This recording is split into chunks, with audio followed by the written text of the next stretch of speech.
Everyone has access to the technology.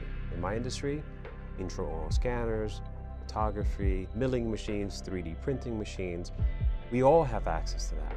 My practice, we're able to create a facially driven smile. So you walk into my practice, we create a digital avatar for a patient. Imagine having a 3D rendering of your face, of your mouth, of your bone, of your 3D structure, the density of your bone, everything all into one spot. And that is where I bring value to the practice, because I'm giving the patients the opportunity to see themselves before we even start with treatment. My name is Publio Silfa. I'm a dentist practicing in Commack, and I founded a practice called Silfa Dental Aesthetics, where we focus on creating digital smile designs and making an impact in people's lives through the practice of emotional dentistry. Talk to me about how you got into the industry, because it's Uh, quite the commitment to, it you is don't just. it is quite the commitment to choose a career as a dentist. So long story short, I'm third generation dentist, and my grandfather was a dentist, my father was a dentist, and I chose that career path, thinking, all right, let me try something out. Let me see if I could go into dental. Little did I know that I was going to make an impact from the first dental anatomy class that I took. And from there, I graduated in 2003. I said, let me go to the United States to, live the American dream. And my goal was to become a dentist and practice in the United States. So I was able to achieve that throughout years of studying, practice, and residency. So I've been practicing in Long Island for the past, I would say, since 2012. So that has been the opportunity to stay close to home, stay in the island. And now that I've founded the practice in Commack, we're even closer to home. Where are you originally from? I'm from Dominican Republic, so born and raised. Did you do your schooling there, or did you come to America for the schooling? So when I was in 1999, I graduated high school. In 1999, I entered dental school. Dominican Republic, it's quite different. You start immediately college and dental school at the same time.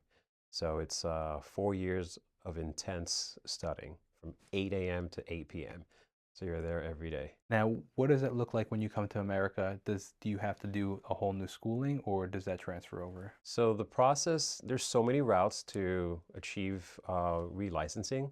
So in the opportunity that I had, I was able to enter into a residency, which is only saves spots for graduated dentists in the United States. So during that transition, it was a 3-year program where I was able to enter as a postdoctoral student or fellow. And in that course, we were able to do advanced procedures, full mouth reconstructions, smile rehabilitations, restorations of dental implants. So it was not just going back to dental school, for it was a step ahead of doing a fellowship, which was a 3-year at Columbia University. Wow, very cool. Yeah. What differentiates you and your practice from others? The big difference in my practice, I would say that I'm bringing emotional dentistry to the practice. And you ask yourself, what is emotional dentistry? It sounds pretty, but what is it? Um, Prior to opening my practice, I was working in a practice where it was more insurance driven, where it was you have to see the numbers, you have to see high volume of patients, you got to see 5 patients within the first hour. You have to be jumping in from one room to one room. And at the end of the day, I was seeing maybe 30, 40 patients in one day. And you asked me what was the patient's name at 8 a.m. in the morning. Like, I don't remember the patient's name, right? So I wasn't able to connect and make relationships like that because I was more transactional. I was more get them in, get them out. Fast forward, listening to what it means to practice dentistry with purpose, I said, all right, let me start looking in ways that I can make an impact. And that was when I started to connect with human beings. Like, all right, share me your story. Why are you in my dental chair? What is it that you're trying to achieve? How long have you been suffering with this problem? Why hasn't it never been addressed? And when those questions were asked and patients were more vulnerable to open up and connect, then I realized that my dentistry was with purpose. So it was more of an emotional connection, allowing the patients to understand that there is a solution for their problem, and they're not just being put in a line, just to get to the next patient. So Now it was more problem focused, solving problems than treating a patient just as a number. I guess the phrase "great minds think alike" is a cliche for a reason, but it's funny you mentioned before we even started filming. You mentioned that you knew a couple of people that had been on the podcast. For example, like you mentioned Patrick Gathman from Movement HQ, and it's funny that you mentioned him, and now that we're having this conversation because he said the exact same thing. That and I'll kind of get into what I'm saying with this after the fact, but like he was saying the exact thing. He started with a practice that was kind of just, hey, let's get people in insurance-based results, and you just nobody has a name, it's all a number. And he's like, I don't really want to do this. And that's when he started his own practice, and he's like, yeah, we don't take insurance, and I don't know what your insurance situation is, but we don't take insurance anymore. But now we actually can care for the people, and we do a head-to-toe analysis rather than just treating the symptom of a much larger problem. Yeah. The reason I bring that up is I find that interesting because I almost feel like as a culture, we're shifting into more of like this holistic kind of like belief, and not in this like, guru holistic, but like in this like, hey, I love capitalism. I'm a business. I own businesses, right? But I think that capitalism has gone a little too far, and it's The been like, corporate, the yeah, corporate yeah, concept. And yeah. I get it. You know, people won't have to make a living. And you have all these investors coming into the niche practices, and not just dental practices, medical practices, but funeral homes, corporate, Starbucks, coffees. Like, yeah, they are there, and they're trying to bring in that big business change and structure. But there's a fine line, especially in medicine. There's a fine line. How many patients can you see within the hour? Are you going to put the patient's life at risk because you need to meet quota? And for me, that was a big that was one of the hardest things of opening my practice, because I was used to working in this type of scenario, right? And from day one, I said, I am not going to open and being dictated what the insurance industry wants, and I said, zero insurance, open the office from scratch, completely, we gutted out the entire space because I had a vision. I had a vision that I wanted patients to have and experience the moment they walked into the office. As a matter of fact, I wanted them to know what was my practice about before they even walked into the office. So being the presence on social media, my website, my patients' results, the moment a patient calls the office is as if they already walked through it, right? So then that journey within the practice had to be more intentional. It had to be more welcoming, not just walking into the office and smelling the dental smells in old dental offices that you're used to, right? No, my office smells good. It's a memorable. Do you remember walking into Abercrombie? Mm-hmm. You know that smell, Mm-hmm. right? There's a certain smell in my practice that patients will walk in like they remember, like, oh, that's different, right? So that's kind of like the experience that I want to provide them. We have coffee, tea, all of that, but it's also not just the what's, it's the memories they have, is how they feel once they've left the practice. That's the impact that I want to be able to have on patients when they come into our practice. I love that, and I think that it's undervalued in business. It's funny because I think that business is undervalued because they don't necessarily think it necessarily. They think in bottom line, and it doesn't necessarily make money. But the funny thing is, when you think long term like that, it actually does make money, and the ROI is huge on that. Yeah, because the money will come, right? It's the relationships that you're building. My follow up to that question though is the why. So I'm curious why you do that. I think that. I got, if I could show you, I'll show you my goosebumps. Um, it was a tough one because my why was COVID, right? I was still stuck in a different mindset pre-COVID. And then there was 3 months of hiatus. Dentists were not allowed to treat patients. The world is in shutdown. Everyone's at home. I spent 3 months at home cooking, Zoom teaching with my kids, doing their lunches, playing, going out, being with them, present. Like, I've missed this because in the previous practice, I was working 10 hours, 12 hours, long days. I was missing a lot of life events in my practice. I'm like, wait, I can't continue doing this because look at me now. Shut down, 3 months at home doing nothing, but I'm connected with my family. So my why changed that how can I continue to thrive in my career, but also not neglect my family? And that's when I realized, all right, no more after fives, no more long weekends and working on patients because I needed to find that balance. Where is that balance within my practice, my care to my patients, where I'm 110% devoted when they're in the practice, and my family. And that's when my why started to change. The conversations that I was having with patients post COVID, they were in a moment where they were very vulnerable. They lost family members.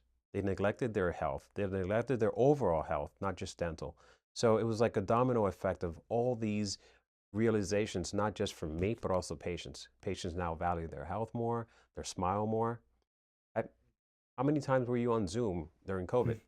Right? That Zoom concept would never existed, but now people are more self-aware. They're looking at the camera. They're trying to smile. They're trying to be more presentable. So all these little things started to like be a paradigm shift on in the way I was going to continue practicing. I've had several team members that have joined the practice, and they come from a corporate scenario, right? Corporate dental, and they're like, "Wait, what's easy?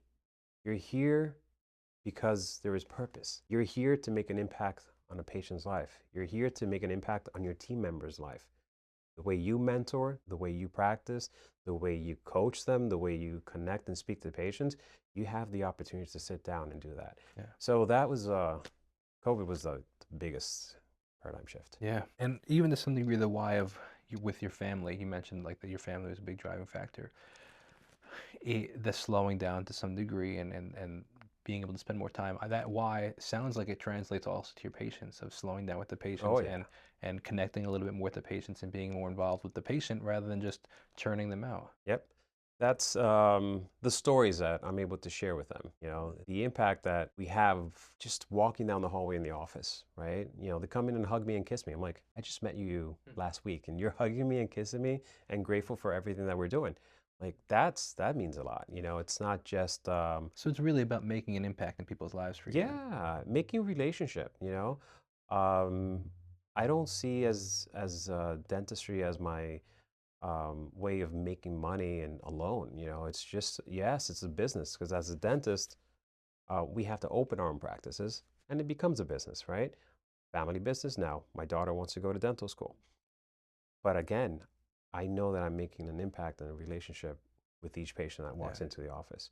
And not every patient might be ready for us at the time that they walk into our office, but they'll remember the next time they walk to another office how they felt when they went to our Mm. office, you know, and that's Explain that a little bit. When you say that they may not be ready. let me explain how what I mean with patients might not be ready. The type of procedures that we're doing, we're solving 30 years of dental problems in half a morning. The procedure involves in a patient who's had uh, intensive root canals, a lot of crowns, veneers, fillings that are failing, smokers, diabetics, losing teeth. Like we're talking about a complex of factors that has caused the patient to lose their teeth, and we're solving it in half a morning. So that procedure alone is a big investment for the big majority. What ends up happening is that the high ticket price of a procedure like that creates a fear factor or a scare factor that they're not ready to move forward. They don't understand the value of it, Mm. you know? So when we start the treatment, it's presented in a way that the patient could understand there's 30 years of dental problems that you're solving so that you have 30 more years of a long life with good teeth, right? Good implants, good veneers, good crowns. So it's a big Investment. it's an Oh, investment, but it's mindset a shift. mindset Yeah. too, Yeah. right? Oh, but my insurance has covered $1,000 throughout their lifetime. Like every year they cover implants. Yeah, but one tooth at a time is not going to solve the entire mouth. Yeah. Like you said, it's a very big paradigm shift in mentality. And it's interesting. I really like the phrase that you used, and I think other businesses can really benefit from this phrase is understanding the value, because there is value in what they do, and there might be a price ticket to what they do, and it's not you're not really selling them on a product or a service. You're selling them on the value, and if you can sell them on the value, you can really charge anything because not that you want to like charge them anything, but I'm saying like if they understand the value behind what they're buying, and that's to some degree again kind of this shift that I'm seeing as in culture is people are understanding value a little bit more and not just, oh, what's the cheapest things I can buy, what's the cheapest Yeah, food I can buy. I remember even myself would be like, you go to the grocery store, what's the cheapest chicken I can buy, because you just thought everybody thought that way, yeah, what's on sale. And now people are like, oh, I'm actually willing to spend more because I know that it'll be beneficial long term, because now I understand the value the of that. value of it. And, Yeah, the value of what I put into my body actually makes a difference in how I feel. yeah, But I had to be sold on the value yeah. rather than anything It's else. nowadays it's very hard to sell you on value if you don't have the opportunity to be educated, right? And that's the bigger thing because, for example, in my industry, you'll go on Google right now, you start searching dental implants, you're going to get 1,001 locations that are sending you, this is what we do for dental implants. Yes, we all go to dental school, we all get trained, but you put 5 dentists in each dental office and a patient goes and visit them, they all have 5 different ways of treating you, right? Nothing wrong about that, but you also have to see the value of what each provider, each dentist, each practice will provide you, and I think that's where you really have to deep dive into understanding what's out there. For example, you want the cheapest? I could send you to a place South America and Mexico, where they're going to do the best and cheapest, right? But there are consequences from doing it, so far away from home. Those are the risks, but that's a different conversation. Yeah, Yeah. absolutely. So what's the first step in helping them understand the value? You mentioned education. So what would education be? What would that look like? Somebody walks into the office for the first time. They experience what it looks like, what it smells like. Yeah. But what's the process? You need to make sure that the provider, the dentist, um, has the experience. And how do you validate the experience? Dental school gone to. Are they teachers in the industry? Do they take advanced courses and training? But also look back into their actual practice, how their practice looks like, what their patients are saying on social media. What they say on Google, it's 100% true. There's no you know, taking back what a patient types on Google. It's there, and it's for a reason. And that consistency. How long has it been consistent with these 5-star reviews? Was it 5-star reviews that came in the last month, or has it been consistent throughout a year or two? Hmm. Right. So that backtrack of what a patient says about the doctor, about the team, that has a lot to do. There is value in those testimonies, in those reviews, in those patients' experience. And for me, I would say the work speaks for itself. There's no biggest business card than a patient smile in my industry for me. So when my patients smile and speak and refer a patient, their smile is my business card. What a great tagline too. I think that's a cool marketing tactic. Your smile is my business card kind of thing. That's cool. I like that. Um, I guess talk to me about a little bit more about customer acquisition. Is it all through word of mouth? Do you do advertising? What does that look like? One of the biggest things I realized is that people are consuming content on social media, right? Their attention span might be 6 seconds, 3 seconds, 5 seconds, but how can I create and attract patients?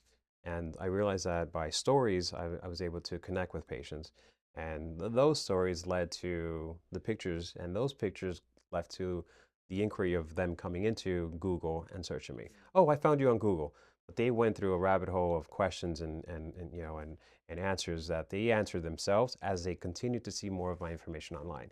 So I have videos on Instagram, Facebook, TikTok. I'm not the dancing TikTok, Hmm. celebrity influencer, but I share my practice stories in there, and that's basically what I've done. I've shown the behind the scenes. Many times, then it's like, don't show what you do behind the scenes because you're going to give all your secrets away. No, no, no. I'm here to show you what we actually do behind the scenes. We have an in-house lab in our practice. We show how our technicians and ceramists are working with it. We have different treatment coordinators that interact with patients while they're there. So we try to show more of what we do so patients can see that. I think one of the things that businesses that sell or provide big ticket items kind of like what you were saying, where it's a larger price tag, whether it be in the medical industry, whether it be in the construction industry, whatever the case may be. One of the things that they struggle with, the majority of them, is they say, how do I sell somebody on a $200,000 home because or a $200,000 home renovation on Instagram? So, I'm so, curious your perspective on so that. let me explain to you what makes my practice unique. Everyone has access to the technology. Like you have access to technologies in your industry that allow you to do your work. In my industry, intraoral scanners, photography, milling machines, 3D printing machines, we all have access to that. In my practice, we're able to create a facially driven smile because we have access to that technique, that technology. But it's how I communicate that to my patients, Mm. how I make that unique, how I'm able to take my patient's story and allow them to see their result before they even get started with treatment. For example, if you have a contractor, the contractor can sell you on their vision of why they're good without having a blueprint from the architect. Hmm. So the architect that you choose or you work with shows your dream house being built and allows the contractor to say, hey, these are houses that we've built similar to yours. Oh, you're starting to connect the dots now. Yeah. Now you have the designer, which is the dentist, who's communicating with their lab technicians. Now you have the contractor, who's actually the dentist, who's working with ceramists to work to get you to get the vision built. So you walk into my practice, we create a digital avatar for a patient. You saw the movie Avatar? Hmm. Imagine having a 3D rendering of your face, of your mouth, of your bone, of your 3D structure, the density of your bone, everything all into one spot.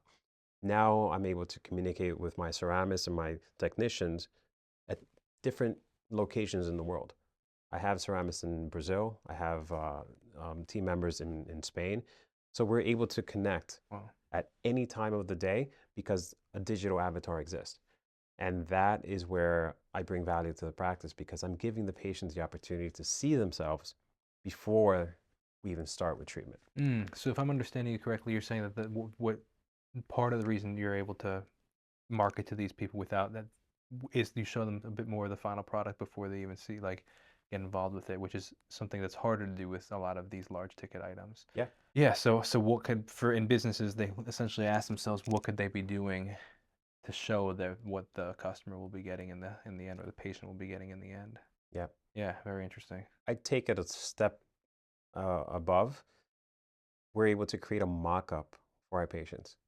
So after we have the 3D rendering and the digital avatar, we print a mock-up for our patients that the patient is able to test Wow. drive. So when you have that in your mouth, you're actually seeing the results. You're not seeing it in paper. You're seeing it on yourself. Hmm. And that's where it takes it to the next level because now it's like patients witnessing, okay, I feel good. I look good. I love this, and that's where the smile test drive that we have in our practice it's key. Yeah, very interesting. So at what point in the process is that? Is it in the beginning processes before, like how far of a commitment do they have before they test run the like? Within a week, 5 days. And is that prior to commitment of this Yeah, procedure? that's prior to commitment. I offer this to my patients. Mind you, I have patients who are still interviewing or going to other doctors to get second opinions, but I also have patients who've been referred by existing patients. Hmm. So there are patients say, listen, I trust you. I saw what you did. I don't need to test drive. Show me what you do, and that's a win. That feels good. But then we also have patients who say, Doc, I actually want to see it before because I had veneers once and I didn't like the results, and they already bonded on my mouth, and I couldn't say no after they were already there. Mm. So yeah, let me give you the opportunity to see it before I even numb you, before I even get started with prepping, and that's kind of like that's a pretty cool experience for me. Yeah, I bet absolutely. So we have our photo studio in our practice, right? And I'm telling you, it's not the average dental experience. Patients come in, the first thing they do is that they'll meet my treatment coordinator, and then they walk in to take photography, video, x-rays, intraoral scan, 3D scans for their implants. Like, what is this? Why are you walking into a dental practice, to get all these pictures and videos? And it's for that same reason, to create a digital avatar. I have patients who come visit me from Florida, right? They'll travel because they're Um, they go for the winter, then they come back, and so on.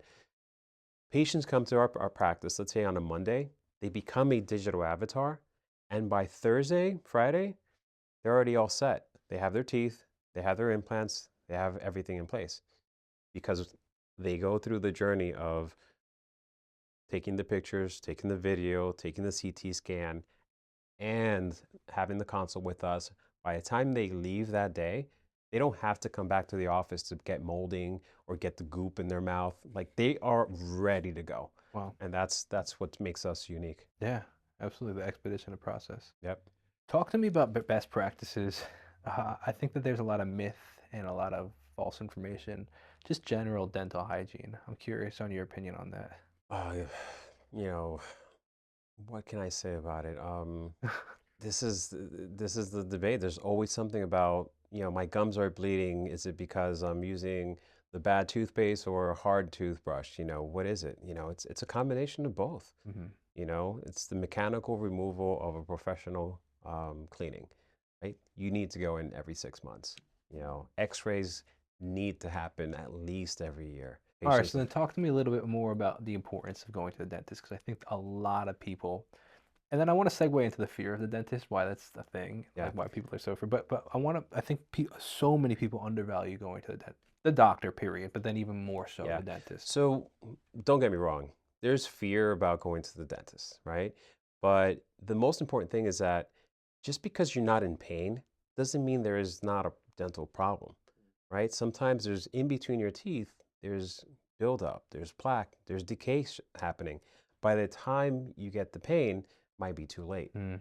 X-rays, routine cleaning and checkup will allow us to find that as we do the clinical evaluation, right? So yeah, don't wait too long before you have to turn off the fire. Then it's it's hot, right? Yeah, and now it's a It's forest too late fire. for it. Now, do you offer all the whole gamut of services, not just the large ticket items? You offer just regular Yeah, dentistry as well? so my practice is focused on full mouth rehabilitation, but we also do routine cleaning checkup, fillings, root canals. It's a general practice. It's not just a niche cosmetic dentist. So it's a variety of all the way from teenagers to adults. It's not just one type of service. What do you see next in your industry? I'm curious on like specific areas in the industry that you think that you can capitalize on that maybe other dentists aren't, or just opportunities that are arising. The future integration in dentistry, I think it's going to go towards like the med spa experience. Med spas and facial and Botox and the whole alignment of integrating both into one practice. Wow, Yeah, very interesting. I think the cross collaboration of a dermatologist with dentist, a plastic surgeon with the dentist. For example, when I talk about a facially driven smile, it's because I am looking to make the teeth match the patient's face. So if I have a collaboration with a plastic surgeon, now we're talking the same language because the smile is going to allow the plastic surgeon to design a beautiful face, right? When they have to do a lift here, lift Botox here, whatever they want to do. So in that aspect, in the med spa dental, it's going to be a combination. It's How already far? happening in Europe, Okay, so that's my so it's question. it's definitely a path in the future. That is pretty wild. It's a very interesting integration between the two. How far away do you think it is from the Americas? To get integrated in a dental practice, it's going to vary from state to state. For example, in New Jersey, dentists are able to apply Botox for cosmetic reasons, right? In New York, I am only limited to apply Botox for high gummy smiles, TMJ, right? But talking about the crow's feet or um, pre- treating Botox in the frontal, like that's more of a medical procedure. So in New Jersey, many dentists could do that, right? In Florida as well. So it varies state by state. So it's just a matter until it becomes acceptable or it becomes trained to the dentist to Mm. do these type of procedures. Yeah, very interesting. Do you think it'll be kind of like a dentist school thing, or do you think it'll be dentists just doing it after the fact? Like, what do you I think think? it would be after the fact, more like a fellowship, right? at least a 6-month program or 1-year program, how it's being integrated, rotating through the procedures, because I could easily say that I know how to apply it. I could apply it, but it's how do you manage the complications? That's where the expertise comes into place, not just for the Botox or the applications, but even for dental implants, right? How do you manage the complications when they happen? How do you manage the procedures when they're going not the ideal route that you thought that you would, I think that's a great talking point, and I think that's an undervalued talking point. I think that most people just focus on, most business owners just focus on the ability to accomplish a task and not thinking about the fact that an actual expertise or being an expert in an Yeah. area is okay. Sure, anybody can, or it can accomplish it. It's what do you do when things go wrong Yeah. and fixing that. It's That's a like what they great say is like it perspective. takes 10,000 hours to become a professional. I think it takes more than that. It takes more than just 10,000 hours. It's understanding also how did you pivot when you had those complications? Who did you learn from? How did you improve? How did your skill set allow you to, um, you know, um, overcome those challenges? Because in medicine, 1 and 1 is never 2.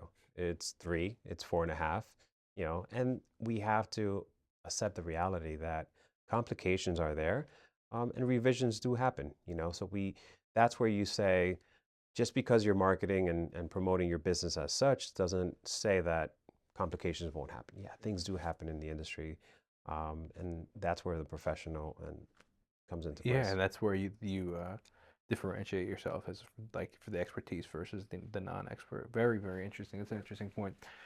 Do you see yourself going that route of the med spa when it becomes more accessible? I think I found my home in what I do with dental implants and the restoration of natural smiles. I feel that veneers, crowns, ceramics, playing with the laboratory part of it as the prosthesis is being rebuilt, understanding the blueprint of a smile or the patient smile. That's my place. I don't think I'll go into the med spa route, but I definitely would love to collaborate more with plastic surgeons, doctors, dermatologists who are in that industry. When you say a natural smile, can you elaborate on that a little bit more? A natural smile is when someone looks at you and realizes that something genuine about you, but does not understand that you just had a smile makeover.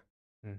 In no time or place they realize, oh, did you have veneers? Did you have your teeth done? Did you have braces? If they say to you, did you have your eyes done? What did you do to your hair?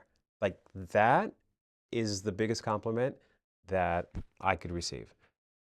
Like, Dr. Sofa, I went on the first date. They complimented my smile. They didn't even realize that there were veneers. That's the real gem. When that subtleness of being present but not noticeable, that's where an ideal smile to me is. Yeah, that's very interesting. I like that. I like that a lot. Now, piggybacking on the conversation that we were talking about earlier about like the next things in the industry, what do you think is next for you particularly? What do you plan to do next or expand in? Definitely, I want to create a team of dentists that have their own expertise. If I could have a team of dentists within my practice, I know that I'm creating that platform where all solutions could be done in one big center. What would those expertises be? One focused more on the veneers or restorative ceramics part of it, bringing technicians, in-house ceramists to my practice, having a master surgeon, oral surgeon, doing the more complicated procedures within the practice. It's just a team structure approach. For example, if I could have my patient avatar be presented in a round table in my practice where I have the technician, the oral surgeon, the general dentist, the periodontist within one round table discussing the outcome of one patient.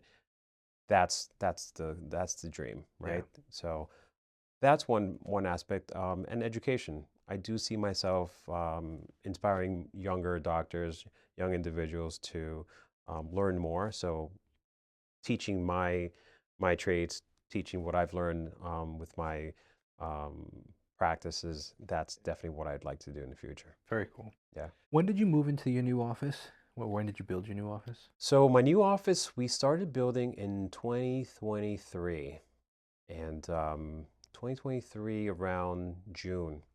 I was told that, oh, it's going to be 4 months, 5 months, you'll be in and out.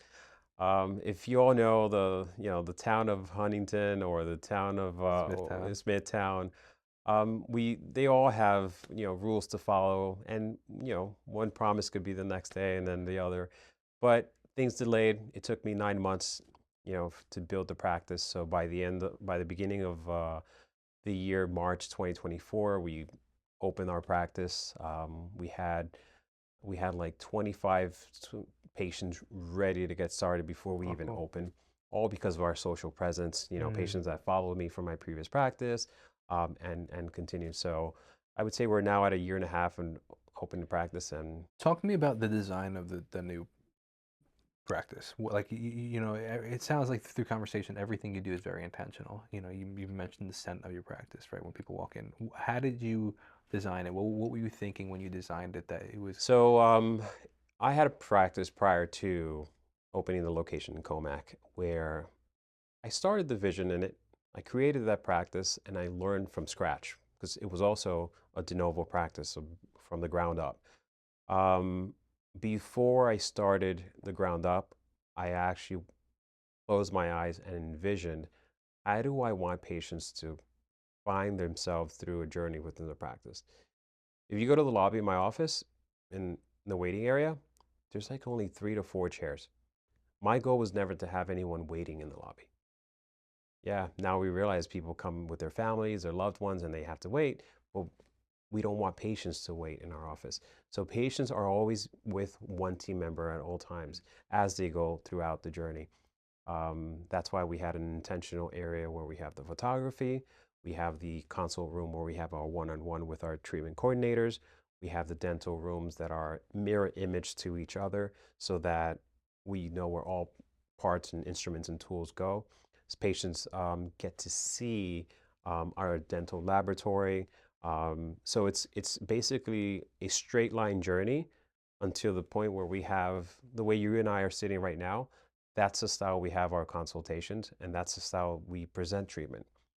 When you get to test drive your smile, we're actually looking at a big TV screen, and I'm showing them, this is your smile, this is how it looks, this is with your bone, this is your density. So we create that digital avatar so that patients could experience it. yeah. And yeah, that was the vision, the dirty part of plumbers and contractors and electricians, that was one of the biggest headaches and challenges within building the practice. Then we started to attract team members who were passionate and falling in love Yeah. with the actual That process was of the the practice. perfect segue into my next question of talking about culture within the business. How do you have a vision of what you want the business to look like? You have a vision of the culture. How do you actually implement that within the business? Repetition, repetition, repetition. Does it start with the hiring process, or is it more of after you have the hire? I have an interesting hiring process. My hiring process starts a conversation. But if I could have a conversation with my team member during the interview, I picture myself, can we go to Starbucks or a coffee shop and enjoy 2 or 3 hours of coffee or talking, right? Now we know that we could connect. Now I know that you could story tell, you have things to share, you have a different outcome and perspective of what you would like to see within the practice. And that begins the culture. But then we have an interview style where each team member has a one-on-one with the candidate that's coming in. So if you were to come in for an interview in my practice, you're going to meet my treatment coordinator. Then you're going to meet my manager. Then you're going to meet my lead assistant. I am the last one they meet. So by the time they get to me, we finish and we ask, okay, is it a thumbs up, thumbs down? Thumbs up, thumbs down From the whole team. from the whole team, Wow. because it's like a wolf pack, right? Mm. You'll be accepted within the pack, but usually the weakest link steps aside because they realize they can't stay within that culture, right? Something doesn't click. And the rules, the accountability sets, the purpose-driven focus that my team member currently has allows someone who doesn't have that same clarity and vision and purpose to kind of say, hey, listen, this is not for me. You guys are not what I thought it would be. I was looking more this and that. So I allow my team members to recruit basically who they want to spend 10 hours a day with, you know. That And is a really fascinating concept because, yeah, you know, it's so interesting. Just even like talking in office space, right? Like the hiring manager hires somebody, but that's the last time you see the hiring manager, and like, it's the people that have to work with them 10 hours a day that actually have to deal with them, and if they don't like them, that's that's it. hurting your business. Yeah. That's a It wild it it, concept. it Like, why don't hurts more it people hurts do the that though? experience of even the patient walking in. That is We've crazy. noticed it. One of the hardest things for me to do is to fire someone. Sure. And as a new business owner, firing is tough because you know that that person has loved ones and kids and family, Yeah. and they quit their job to come work with you, Yeah. right? But there was one time that I had my fastest fire was 3 days. Within the third day, all my team members in sync were like, Doc, it's not a good fit. And it was not the well played interview, but when reality kicked in, it was like, this doesn't match what you wrote on paper, Yeah. right? It's Sure. like, and then my team members come, and I had that hard conversation, Yeah. you know, with that person. I really, Um, really like that hiring process though, and I think that that should be highlighted significantly. That you're right. Especially if you value culture, and you know it's, yeah, but which any business does. Why not have all the people that are going to be working with that people have a say? every single morning we have morning huddles, Talk to me about those. 20-minute morning huddle, where we talk about the day. Because once I get started in surgery or I'm in the room, I'm bouncing from one patient to the next, um, we have to all come together and say, hey, this patient's coming at this time. This is where we're going to focus. The lab work is in.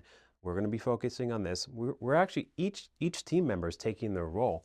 And what I love about this morning huddle is that at first, as a leader, I was giving the indications of how I wanted this morning huddle to be structured.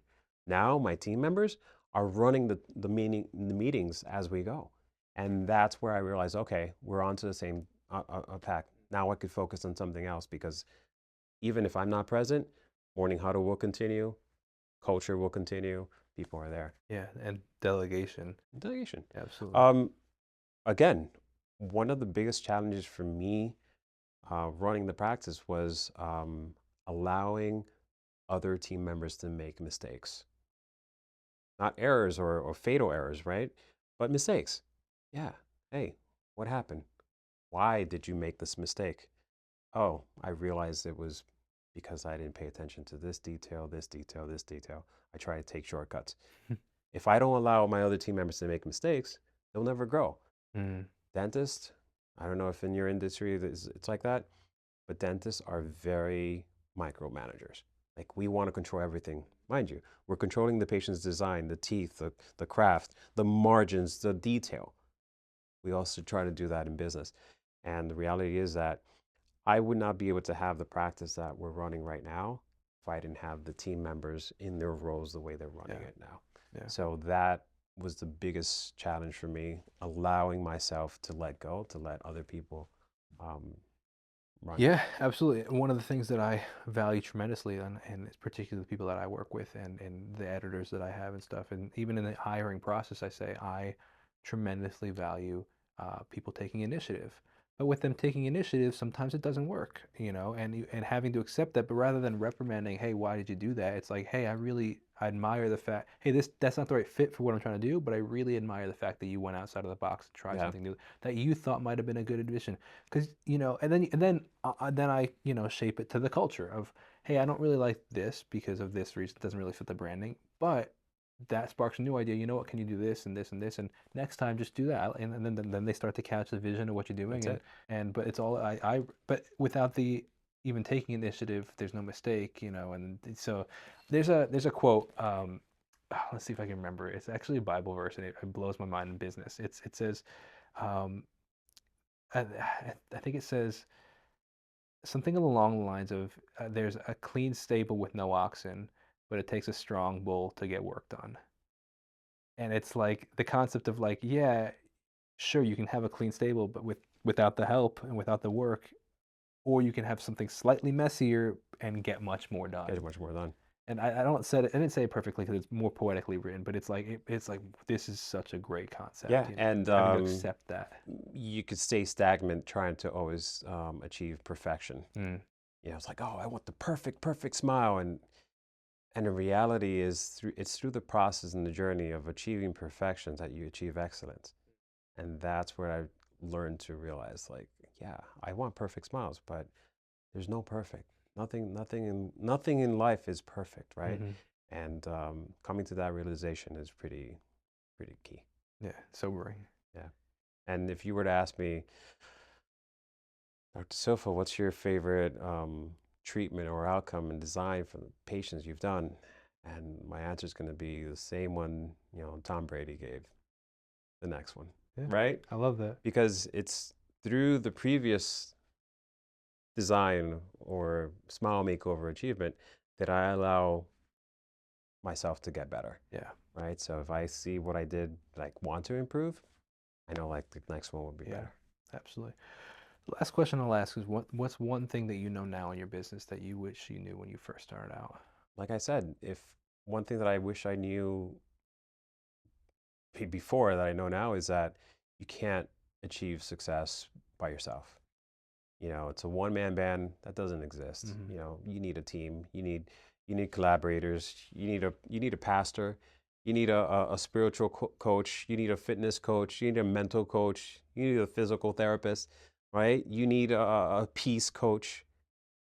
You need coaches in your life in all different aspects to allow you to focus and be vision Yeah, centered.